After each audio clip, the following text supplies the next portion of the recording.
Jai Hind students, I am Shefali Chaturvedi. Today I am going to explain the first poem of your book Hornbill.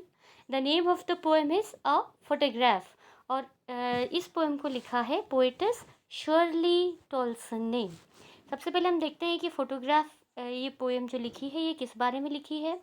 जो poets हैं, जो कवियत्री हैं जिन्होंने poem लिखी है, वो एक फ़ोटोग्राफ को हाथ में लेकर के अपनी माँ की पास्ट मेमोरीज़ को याद कर रही है।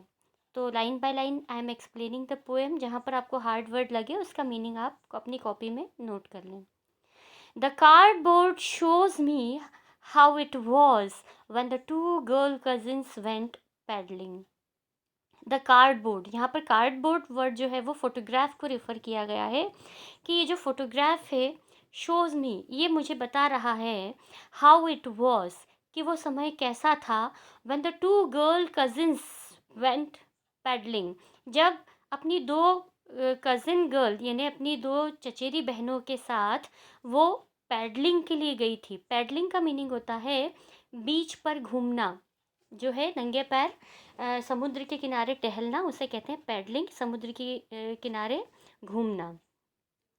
Each one holding one of my mother's hands, दोनों बहनें जो थी उन्होंने मेरी माँ को बीच में करके दोनों ने एक एक हाथ मेरी माँ का थाम रखा था, मेरी माँ का हाथ पकड़ रखा था। यहाँ पर आप देख सकते हैं कि इस पिक्चर में जो सेंटर में है, कवियत्री कह रही है कि ये मेरी माँ है और ये जो उसकी दो कज़िन सिस्टर्स हैं उन्होंने एक एक हाथ को थाम रखा है। सी बीच का ये सीन है कि वहाँ पर वो सब पैडलिंग कर रही हैं, घूम रही हैं। तो यहाँ पर इस लाइन का मीनिंग हुआ each one holding one of my mother's hand, दोनों बहनों ने मेरी माँ के हाथों को पकड़ रखा था। And she the big girl, यहाँ पर शी रिफ़र किया है उसकी माँ के लिए उसने, और कहा है कि शी यानी मेरी माँ जो थी वो द बिग गर्ल उन तीनों में बड़ी थी। सम 12 ईयर्स और सो, शायद 12 साल या लगभग उसके आसपास। All three stood still to smile through their hair at the uncle with the camera. जो तीनों लड़कियां थी, ऑल थ्री स्टूड यानी खड़ी हुई थी, स्टिल यानी स्थिर, बिना हिले डुले स्थिर खड़ी हुई थी। और वो क्या कर रही थी? टू स्माइल, और मुस्कुरा रही थी। Through their hair, HAIR, hair यानी बाल। ये इमेजिन किया जा रहा है क्योंकि समुद्र का किनारा है, तो समुद्र के किनारे तेज़ हवा चल रही होगी और उस तेज़ हवा की वजह से उनके बाल उनके चेहरे पर उड़ करके आ रहे हैं। तो बालों से ढके हुए चेहरे पर उनकी मुस्कुराहट लिए तीनों लड़कियां बिल्कुल स्थिर खड़ी हुई थी और देख रही थी। किसकी ओर देख रही थी? Eight the uncle with the camera, उन अंकल की तरफ जो कैमरा लिए उनके इस फोटो को क्लिक कर रहे थे। अब अ स्वीट फेस, वो कह रही है कि वो अपनी मदर के फेस को एक्सप्लेन कर रही है। अ स्वीट फेस, कितना सुंदर चेहरा है। My mother's, that was before I was born, और ये उस समय की पिक्चर है जब मेरा जन्म भी नहीं हुआ था। उसके पहले मेरी माँ का चेहरा देखो कितना स्वीट है। एंड द सी, और ये समुद्र, which appears to have changed less, जो कि चेंज्ड लेस कम परिवर्तनशील है, अपरिवर्तनशील है। समुद्र जो कि एक अपरिवर्तनशील चीज़ है, यानी जब ये फ़ोटो क्लिक हुआ था तब भी ये वैसा ही था और आज भी यदि मैं चाहूँगी तो ये मुझे वैसा ही मिलेगा। तो जो समुद्र है जो अपरिवर्तनशील है, वॉश्ड, वो धो रहा है। Their terribly transient feet, their THEIR, यहाँ देयर कहा गया है उन तीनों गर्ल्स को, उन तीनों लड़कियों को। टेरिबली, टेरिबली का वैसे मीनिंग होता है भयानक, लेकिन यहाँ पर टेरिबली का मीनिंग है अचानक से, तेज़ी से। ट्रांजिएंट, ट्रांजिएंट मतलब परिवर्तनशील, जो जल्दी से परिवर्तन होते हैं। फीट, फीट यानी पैर। तो उन तीनों लड़कियों के परिवर्तनशील पैरों को समुद्र जो कि अपरिवर्तनशील है वो धो रहा है। Some 20-30 years later, she'd laugh at the snapshot.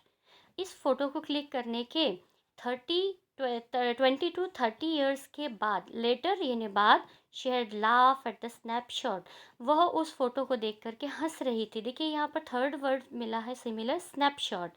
पहला था फोटोग्राफ, दूसरा था कार्डबोर्ड, और अब ये थर्ड वर्ड है स्नैपशॉट। सबका एक ही मीनिंग है, फोटोग्राफ। तो वो फोटोग्राफ को देख करके, पिक्चर को देख करके हंस रही थी।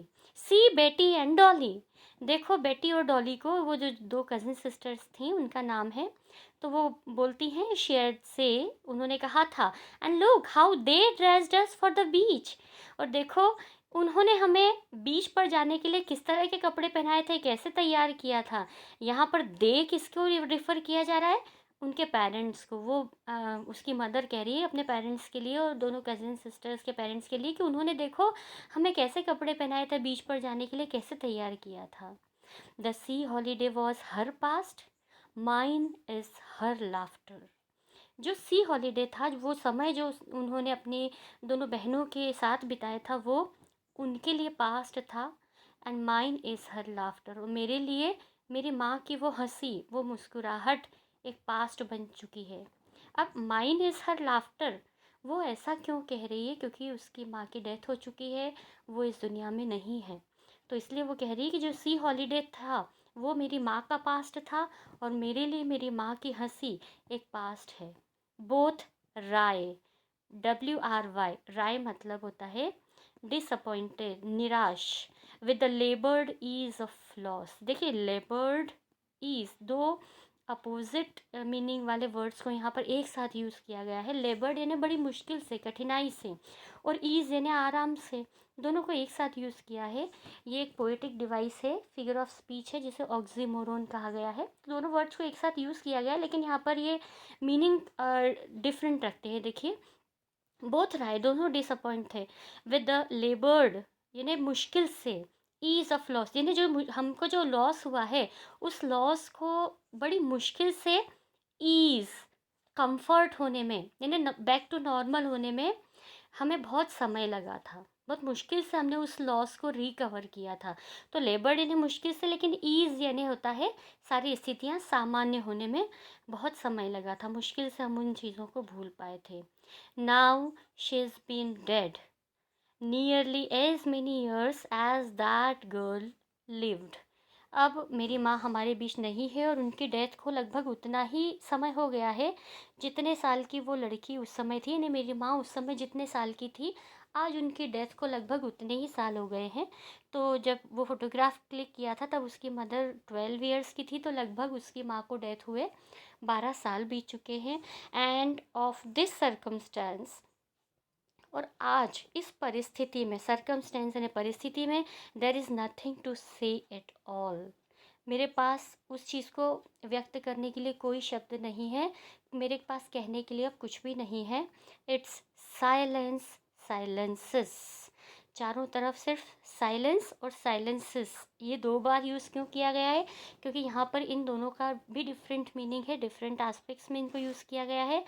साइलेंस, फर्स्ट जो साइलेंस है वो मदर्स की डेथ को रिफ़र करता है, कि उसकी मदर की जो डेथ हुई है वो जो है साइलेंस क्रिएट कर रही है। और साइलेंसेस जो दूसरा है, ये उस एटमॉस्फेयर को शो कर रही है जो उसकी माँ की डेथ के बाद चारों तरफ उससे, उसके आसपास चारों तरफ घिरा हुआ है। इन्हें शांति ही शांति है, और कुछ भी नहीं है, चारों ओर जो है वो शांति है। पहला जो साइलेंस है वो मदर्स डेथ को शो कर रहा है, और दूसरा उस एटमॉस्फेयर को शो कर रहा है जो उसकी माँ की डेथ के बाद उसके चारों ओर उसे महसूस होता है। So that's all for this poem. I hope कि आपको ये पोएम समझ में आई होगी।